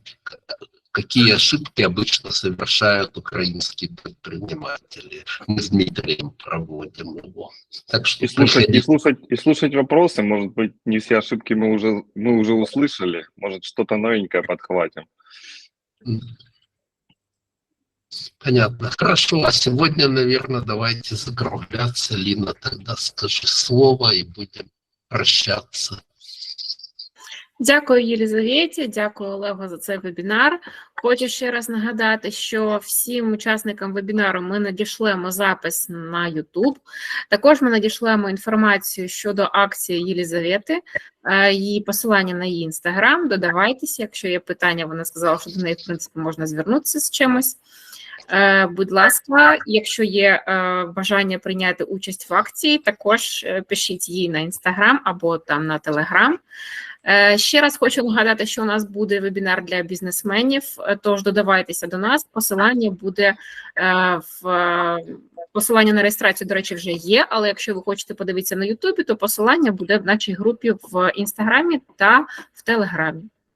Все, дуже дякую. Якщо хочете доєднатись до вітрил, якщо у вас є ідеї власного вебінару, будь ласка, пишіть, ми теж охочі відкриті до ідей. Єлізавета, ще раз дякую, було дуже цікаво послухати про ваш досвід молодої підприємці. Дуже дякую. И вам спасибо за такой опыт. Предоставляю, может, поможет кому-то.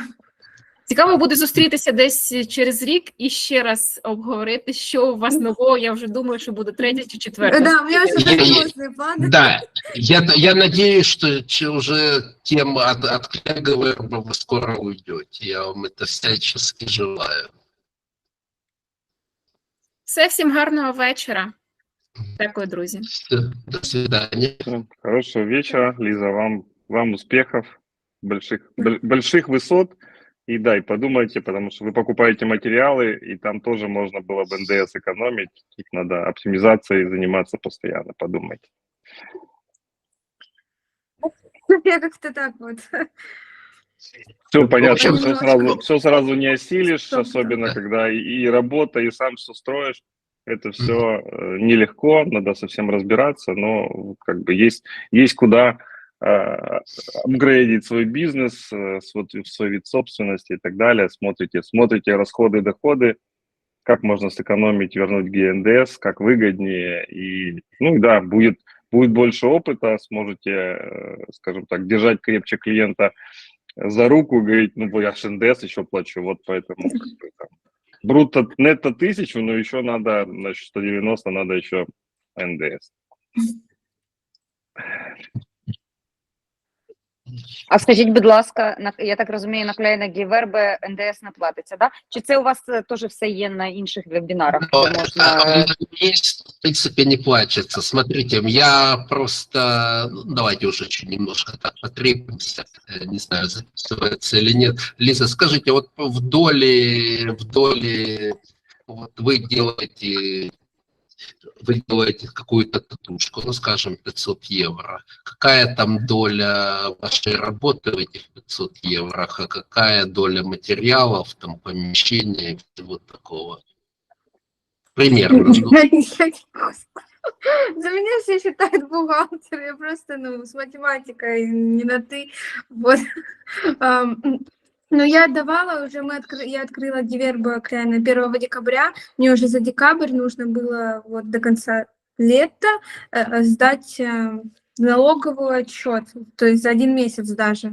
Вот сейчас я в сентябре тоже должна буду, в декабре буду опять за целый год. да, не в декабре, а в январе, по итогам года. Ну, в общем, смотрите, Да. тогда идея такая. Вот, скажем так, Kleine Gewerbe – это хорошо, допустим, для преподавателей. Он дает, там, допустим, занятия по математике или даже рисование. Ну, там небольшие есть расходы на краски и материалы, но в основном это работа, человеческая работа. Это первый критерий, а второй – частные клиенты. Вот. Когда эти два клиента совпадают, хорошо быть Kleine Gewerbe.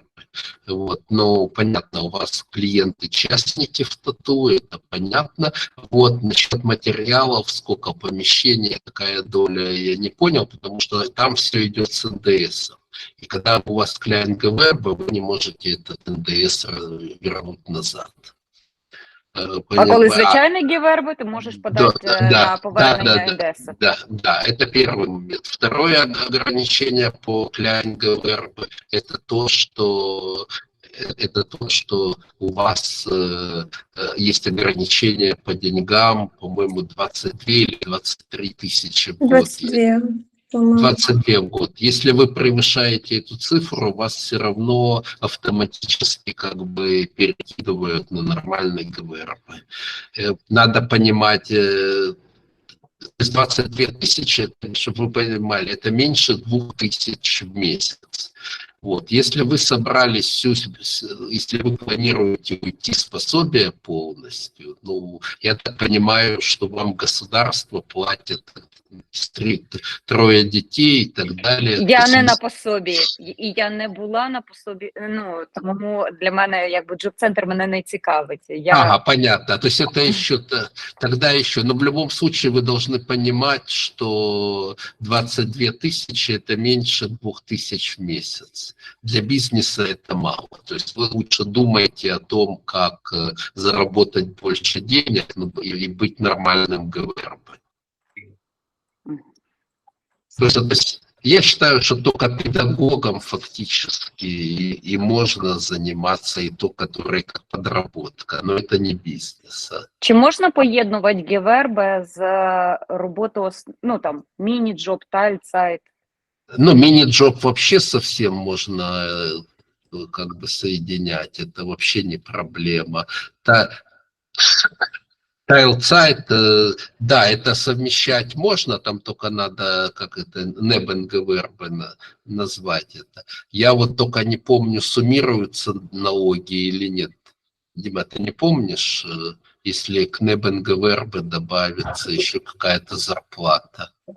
Это будет проблема? Зарплата, они будут считаться отдельно. То есть нет, ты будешь с ГВРБ платить подоходный, ты будешь, если он клиент, то ты будешь платить только подоходный и этот ГВРБ, как он там называется, этот побор городской, а за зарплату будешь платить отдельно. Но ты, когда не ГВРБ, то ты не можешь зарабатывать больше, чем у тебя основная зарплата, и у тебя там 15 часов в неделю. Надо учесть. Угу.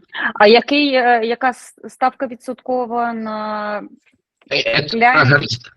Такого нет. Это есть прогрессивная шкала доходов в Германии. Это нужен калькулятор. Когда вы все доходы просуммируете, вам окончательно посчитают, сколько вы должны заплатить. Ага. Тобто не так, як в Україні, що ми... Вы не платите який ничего, клас, який податок. Да, единоразовых никаких платежей на ГВРБ нет. Вы платите только подоходный и платите вот этот, Олег, напомни, как он называется. Вот, там, ГВРБ Штойр, но это не для клайнунтернеймера. Это, по-моему, это только для обычных. Ну, если за зельбштендингом быть, то вот это там фиксировано, зависит от того, в каком от вашего места проживания в Норта, там какой-то процент уже сам город выставляет, и вы его тоже раз в год платите. То есть у вас там три налога у вас есть. Всі податки платяться раз на рік. Нет, НДС, если вы полноценный ГВРБ, платите НДС раз в квартал, типа лайтовая версия, или раз в месяц при больших оборотах. Не, на самом деле не раз, то есть это в первый год. Значит, смотрите, что получается. В первый год вы только по НДС платите там раз в квартал, а потом вы подали налоговую декларацию, и, допустим, вам посчитали, что надо заплатить 1000 евро подоходного налога. Или давайте 1200 евро. Джоб-центр говорит, ага, значит, Марьяна вот 1200 евро за прошлый год наработала. Значит, будь добра, делим на 4, это по 300 евро. Пожалуйста, в следующем году вноси предоплату 300 евро раз в квартал.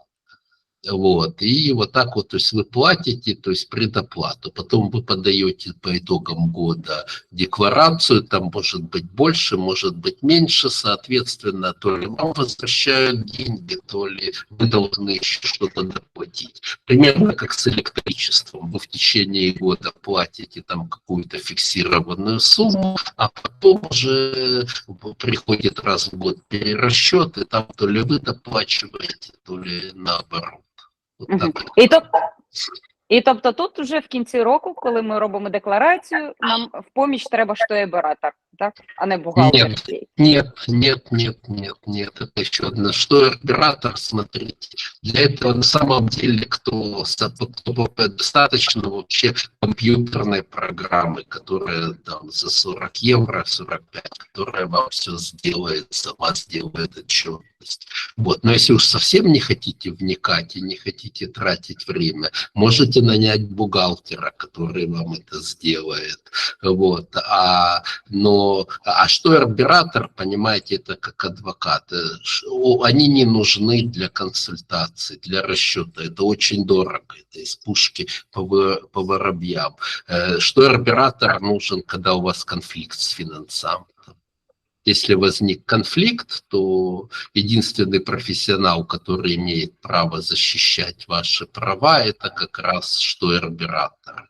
Бухгалтер не имеет права вас представлять, он может вам только помочь составить письмо с какими-то претензиями финансам, но коммуницировать напрямую он не может. Поэтому штойоператор, это вот как раз к теме ошибок, это одна из ошибок, которые люди попадают на деньги изначально за тем, что гоняются за штойоператора, да, и платят за то, что на самом деле не нужно.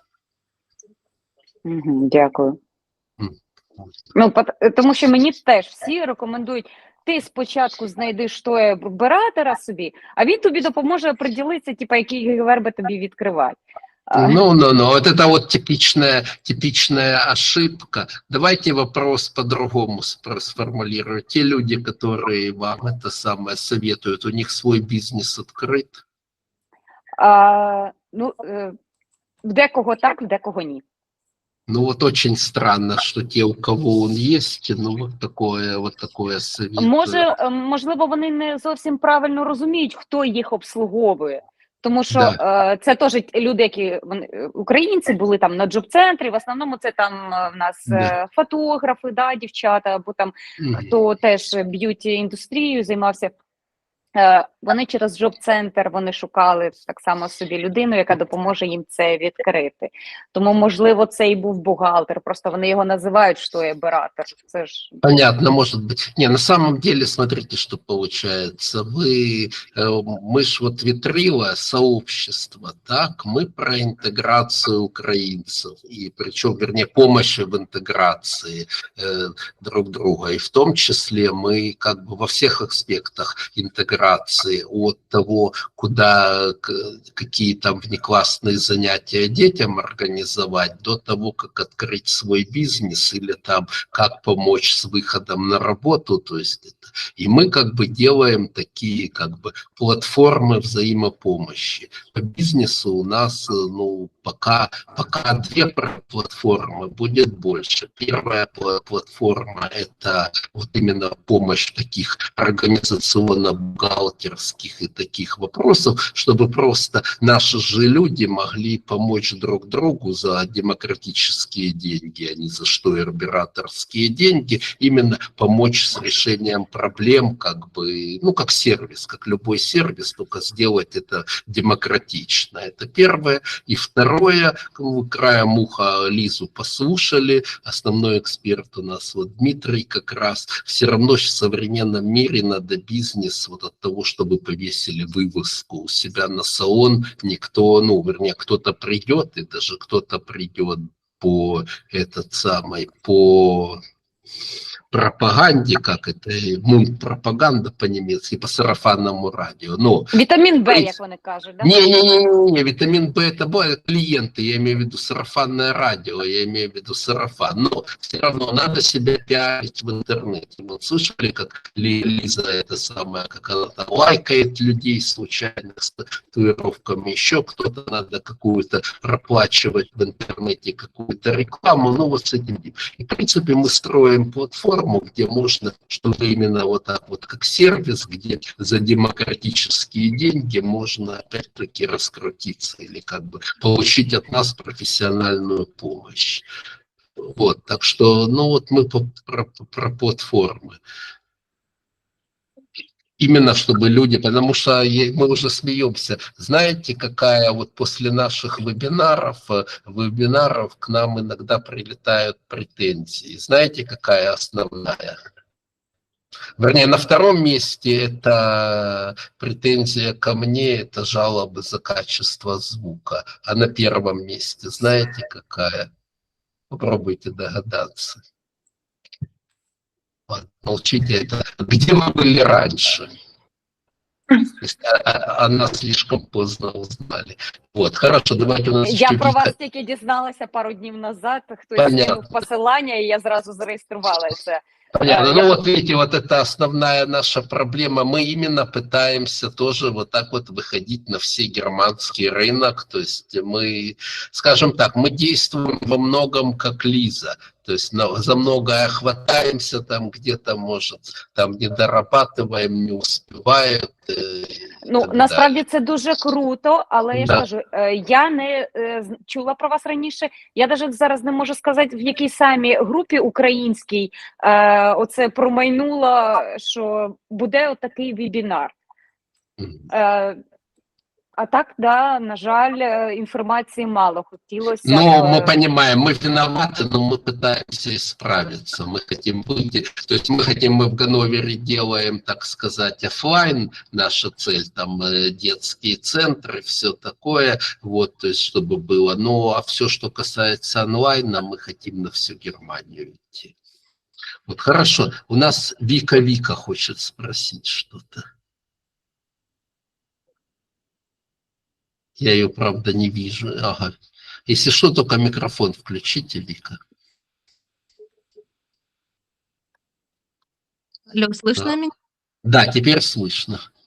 Добрый вечер. Я Да. вас узнала несколько часов назад и очень довольна, что узнала. У меня такой вопрос. Я работала бухгалтером в Украине, и сейчас я услышала, что у вас есть какая-то помощь. Есть ли у вас обучение, может быть, какое-то бухгалтерское? Нет? Именно обучения у нас нет, скажем так, мой концепт абсолютно простой, что вот в том объеме бухгалтерское обучение, которое требуется для поддержки бизнеса, ну, условно говоря, даже вот то, что Лизе нужно, или какой-нибудь салон, это вообще простенько, но даже если какой-то бизнес с несколькими сотрудниками, то есть это все на уровне, если вы хотите быть бухгалтером, то это все постижимо на уровне самообучения. И как раз вот посмотрите наш бизнес, нашего вебинара у меня есть, как мы в прямом эфире заполнили налоговую декларацию с Галиной Косовенко. Вот человек, просто украинский бухгалтер, ваш коллега, вот, и она просто спокойно там это сама совсем разобралась, и я сначала, когда нам, и оказывается, так можно тоже. То есть там действительно ничего сложного нет. Ну, я смотрела несколько уроков по бухгалтерии. В принципе, немецкая система похожа на нашу систему. Ну, как бы было бы интересно, вот чтобы у нас, допустим, такие вот бухгалтера, как я, могли сами разобраться. Вот, ну вот, не знаю, как бы сама такой у меня задачи не было. Я не думала, что можно как-то самому, именно самому. Вот. А так, Нет, чтобы вот, хотя бы нашим людям можно было помогать. Нам-то так вот, проще вот будет это... разбираться. Не, ну хорошо, я могу с Галиной поговорить там насчет того, чтобы именно какой-то курс придумать, но на самом деле это вот просто взять, посмотрите этот вебинар, я даже, ну, понимаете, программ, которые помогают заполнять налоговую декларацию, их много. Я даже не подозревал, что одна из них имеет русскоязычный интерфейс, и можно просто идти и абсолютно бесплатно в интернете, то есть просто тренироваться, играться с заполнением налоговых деклараций. Вот. И вы можете как бы смотреть, разбираться. Я советую вам сразу прыгать, переключаться. Там можно на ходу между немецким интерфейсом и русским интерфейсом. Вы можете сразу как бы терминологию смотреть, учить. И вот та же ситуация, я сегодня на нее обращал внимание. Лиза сказала, что она попыталась найти наемную работу, ее никто не брал. Ну, меня сейчас Вот. отправляют на завод, понимаете? Да. Вот, понимаете как? А с другой стороны, минимум я вижу, ну, вот у Лизы есть уже к кому обратиться. Вон Марьяна есть, допустим, и куча людей, которые этого панически боятся. Там ничего сложного нет, но не все люди имеют вот эту вот любовь к циферкам, не все любят, имеют возможность людей к документации. То есть я вам советую именно вот таким путем пойти. Ну и плюс, я так понимаю, что вы сказали, что вас на джоб-центр только отправляют. Обратите внимание, скользь упомянул, что сообщите джоб-центру, что вы хотите открыть бухгалтерский сервис как бизнес. И поборитесь за коучинг, за эти самые, как его, за гранты и так далее тоже. То есть, в принципе, это и трюк, что, допустим, бухгалтерские курсы, там, обучение там не очень хотят посылать, а типа как грант для бизнеса, его можно использовать на обучение. Спасибо. Я посмотрю, конечно, ваши вебинары. Но как Да. бы я у Джоба просила бухгалтерские курсы, сказали однозначно нет. И идеи, ну, в общем, долгая история. Вот, а я Нет, уже решила все-таки, может быть, с бухгалтерией не связываться, но сейчас вас послушала, что наши украинцы смогли как бы разобраться, то мне сейчас опять стало интересно. Ну вот, посмотрите, есть живой, живой пример, то есть как это... Вот, ну, я скажу честно, я вам свой опыт расскажу. Я совсем не бухгалтер, вот я айтишник. Вот, когда там далеко, давно, когда интернета не было, вот у меня там, да, ну, моя подруга, знакомая, она замужем за немцем, а он такой вот немец, он учился у нас в Харькове, то есть он еще и по-русски говорит, вот, но он такой донтошный, педантичный, он мне помог просто на бумаге заполнить мою первую налоговую декларацию. Я посмотрел, как это делается, вторую декларацию я уже заполнял сам через год, ну, может быть, там какие-то вопросы ему задавал, и дальше я все время пользовался, то есть дальше пока я работал на дядю 5 или 6 лет, я сам себе заполнял налоговую декларацию. Дальше я, наконец, ушел на вольные хлеба, стал этим самым зельбштендигом или фрайберуфлером, неважно, тут я решил, что я мучаюсь, ну, еще НДС я сам себе делал, там совсем просто, вот. А так, опять-таки, я не нанимал никакого штойр-оператора, никого, я просто вот, как я советовал, нашел русскоязычного бухгалтера, ну, который мне там за 300 или 400 евро, понятно, сейчас, может быть, чуть-чуть возросли, делал годовую отчетность. Вот, то есть Это всё не по Кляйне, это уже по большому. Ну, это да, фрайберуфлер. Допустим, ладно, фрайберуфлер там чуть-чуть поменьше, потому что там не надо делать ГВР-Бештойр, то есть отпадает одна декларация, все. А уже сейчас у меня достаточно крутое штойр-бюро этим занимается, и платить им надо много, все, но я понимаю, за что я получу деньги, потому что там, у меня это уже как бы фирма, там баланс, то все отчетности, и плюс я реально понимаю, что плачу фактически за их вывеску, потому что финансамт знает, что видит, кто подает декларацию, понимает, что на меня наехать как бы будет очень сложно, потому что придется с ними иметь дело и им что-то доказывать. А в Германии как на маленькие, допустим, Кляйне, вот эти вот фирмы и большие любят налоговая наезжать? Или, в принципе, можно нормально работать? Как часто проверки или какие-то, может быть, другие какие-то вопросы? Понимаете, проверки зависят от вида деятельности.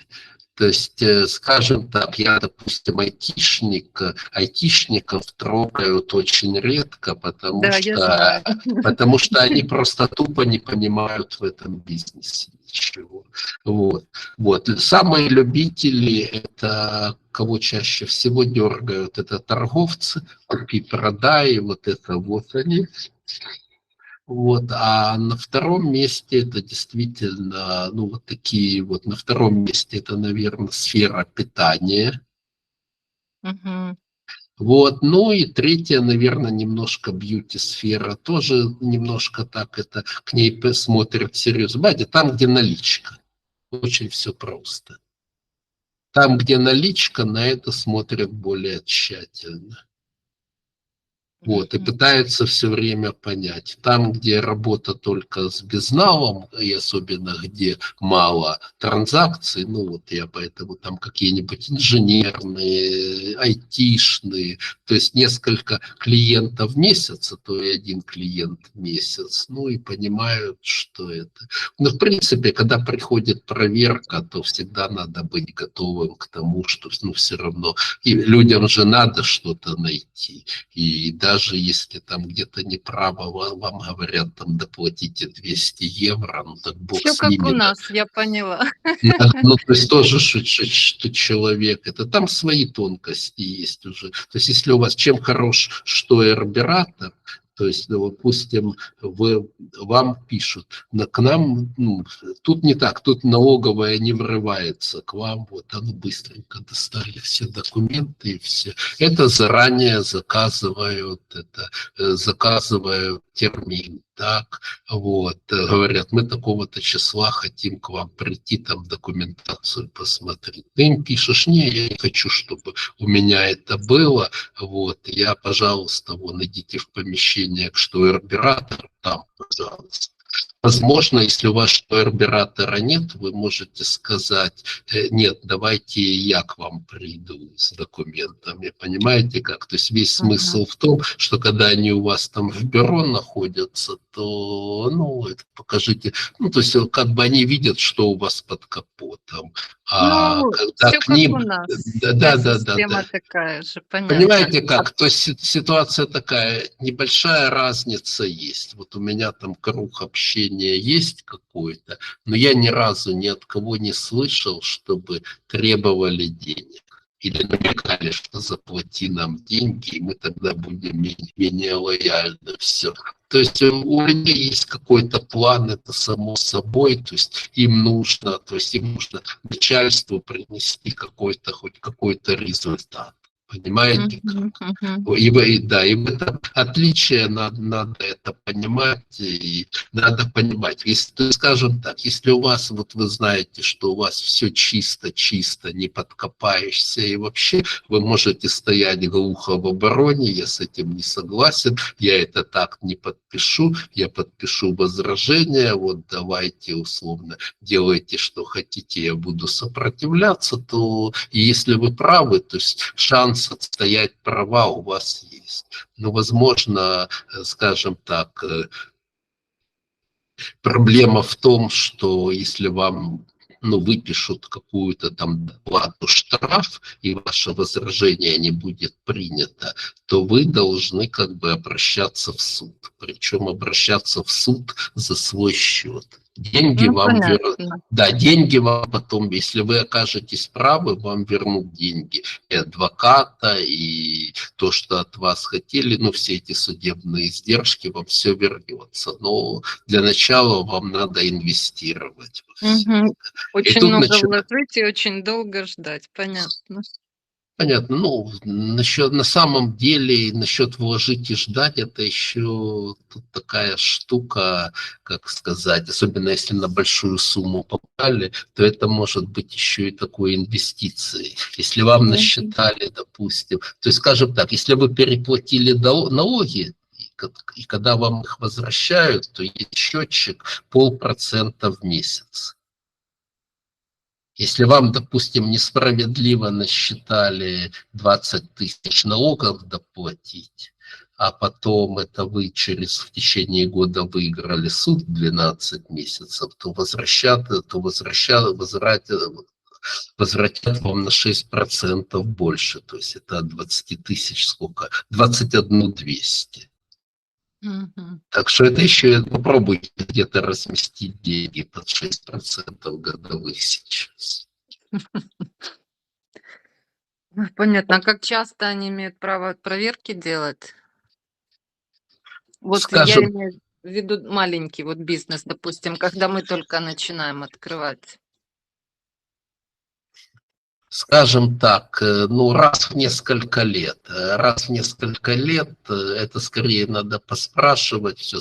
Чтобы делать чаще, нужны какие-то основания. То есть у вас или цифры какие-то необычные. То есть должны обосновать, почему проверку. Есть такое регулярная проверка, а есть, допустим, какая-то нерегулярная. Понимаете, любая ваша отчетность, в нем куча циферок.